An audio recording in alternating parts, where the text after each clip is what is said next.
Здраво, пријатели! Јас сум Петар Новски, ова ќе биде нашиот канал, YouTube канал кој што ќе се вика Наш свет. Бидејќи прва причина е името асоцира на денешниот наш свет во кој што имаме малку информации, гледам дека нашите медиуми за масова комуникација не рефлектираат многу од настаните кои што се случуваат. Обидеме заедно да ги продискутираме настаните кои што се случуваат во светот и околу нас. Нема да зборуваме за внатрешната политика на Македонија, туку ќе зборуваме за светските збиднувања, што се случува во светот, што доаѓа од Германија, што доаѓа од Русија, Америка и така натаму.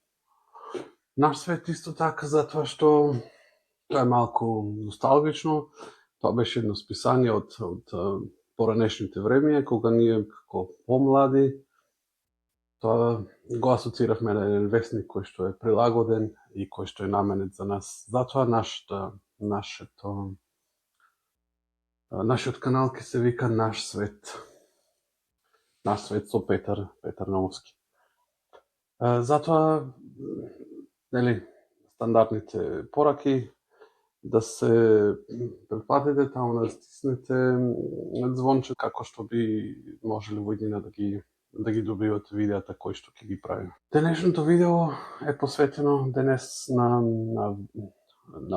Денот на победата, Денот на победа за едни Денот на победа на антифашизмот, за други Денот на Европа.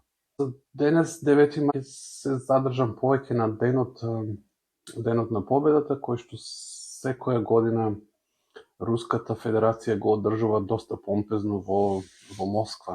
Знаете дека Советскиот сојуз тогаш, денес Русија, која што се гледа како наследничка делумна на Советскиот сојуз, и ја прима и ја слави таа победа доста помпезно. Советскиот сојуз во тоа време дава повеќе од 20 милиони жртви. И е најголем заслужник за победата на антифашизмот.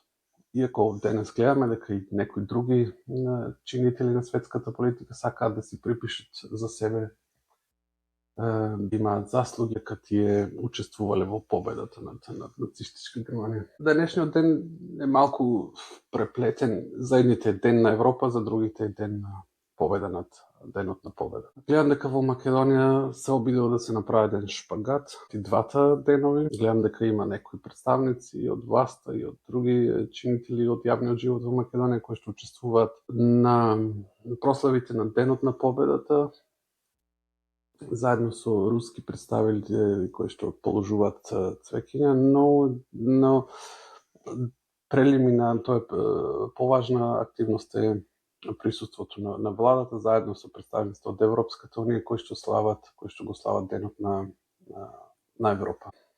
Како што кажав, Руската Федерација темели целата доктрина, целата национална филозофија над Денот на победата, над победата на антифашизмот. И секоја година на красниот плоштад, на црвениот плоштад во Москва организира една помпезна парада. Оваа година парадата беше доста намалена, немаше представување на нови технологии, на војни средства и така натаму. Траеше нешто помалку од 1 час. Од странските гости присуствува од Европа со словачкиот председател Фицо, премиер, стандардно Лукашенко, и од Средна Азија, од Казахстан и од Туркменистан. Што беше увертира и зошто оваа година е доста намалена и доста редуцирана војната парада. Увертира на војната парада беше една средба во Ереван, во главниот град на Арменија, каде што присуствува представници на Англија, на Европската унија, на европските земји, но и на членови кои што не се на Европската унија. Значи и македонската председател и председателот на Украина. Од таму се дадоа најави, председателот на Украина најави дека е можно да атакуваат, дека можно е да пречат на војната парада на Московскиот плоштад. кои што закани беа очигледно доста сериозно примени, бидејќи имаше седници на Советот за безбедност, соопштенија за јавност од Министерството за одбрана, како и нека 2-3 изјави на Марија Захарова по темата. Доста сериозни беше одговорот од руска страна и најавија дека ако има било какви атакувања, било какви намери за атакување со дронови или со било какви војни средства на војната парада, ќе одговорат со хиперзвукови. Потенцираше се, прикажуваше каде би можеле руската армија, каде би можела во Киев да контраудар, така да го кажам. И тензијата доста беше покачена, доста голема тензија се достигна и може да се каже беше доста известно дека може и да има некакви удари. Имено гледајќи дека Украина во последните години, во последните месеци се по навнатре во Руската Федерација може да достигне секојдневно тие кои што следат руски телевизии, руски вести соопштува за напади врз нафтени пристаништа.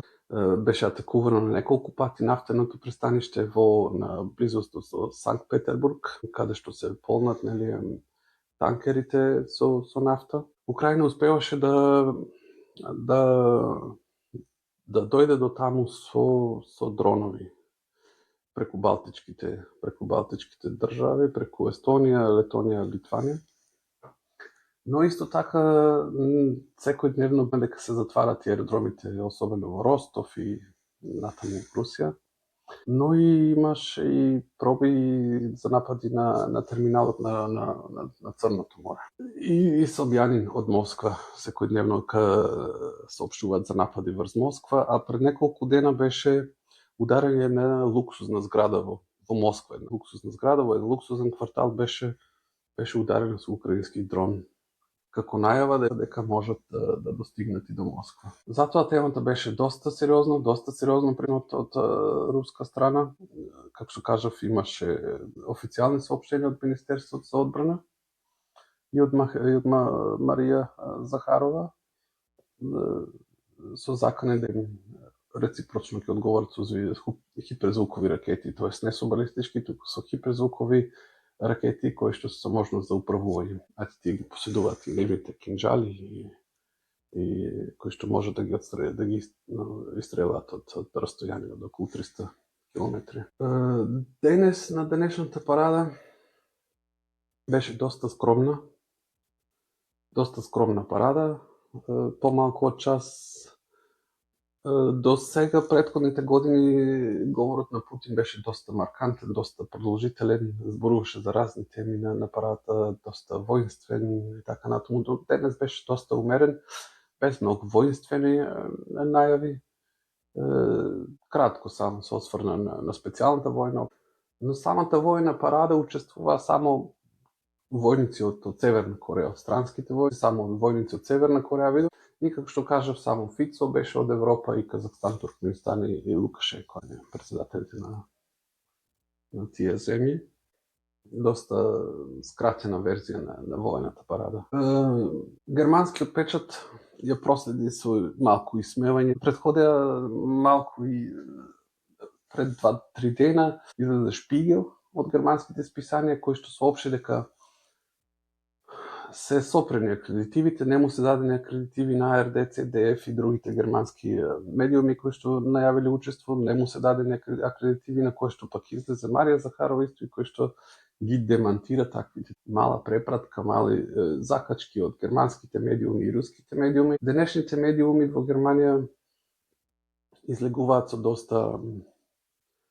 доста подценувачки и така малку со исмејувачка конотација за војната парада оваа година, бидејќи доста кратка и ја оценуваат како слабост на Русија, бидејќи не бележи надмоки нарекуваат и оценуваат дека руската армија се исплашила од можни напади на Црвениот плоштад. Што можеме да заклучиме? Можеме да заклучиме дека од европска страна, од германските медиуми, но особено од украинскиот председател, има една исмејување на военото парада, бидејќи Зеленски денес по указ и објави указ со кој што дозволува одржување на военото парада. Тоест, тој потпише указ дека тој дозволува да се парада кој што е лично исмевање врз Руската Федерација и врз рускиот председател Владимир Владимирович Путин, кој што е повикан во това нешто.